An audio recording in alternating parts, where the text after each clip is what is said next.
Maithili express की शानदार प्रस्तुति। सौतिन के घर में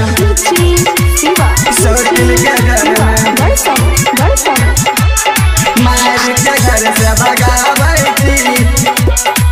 खुशी रिकॉर्डिंग स्टूडियो बलुआ।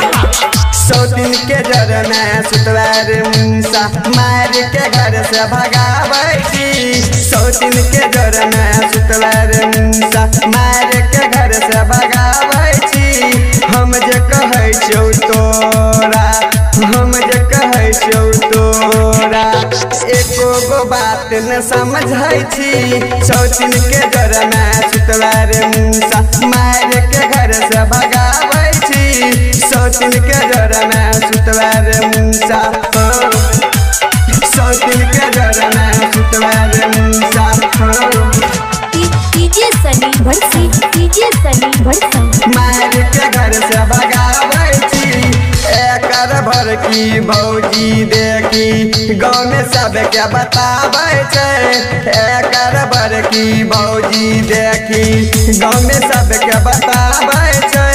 चोरी छिनार के इंगजा में सखी, चोरी छिनार के इंगजा में सखी हमरा पर उ डालै छै। सौतिन के घर में सुतवार मुंसा मार के घर से भगावै छी।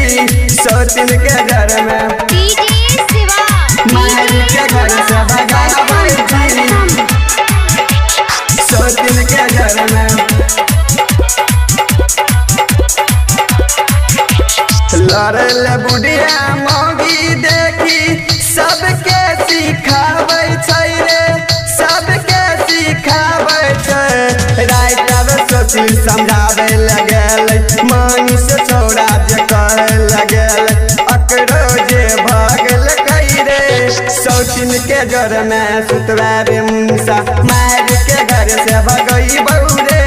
सौतिन के घर में सुतवार मुंसा, सौतिन के घर में सुतवार मुंसा मार के घर से भगावै छी। सौतिन के घर में सुतवार मुंसा मार के घर से भगावै छी।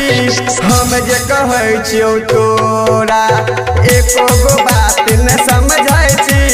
हम जे कहै छियौ तोरा, एको गो बात न समझै छी। खुशी रिकॉर्डिंग स्टूडियो बलुआ।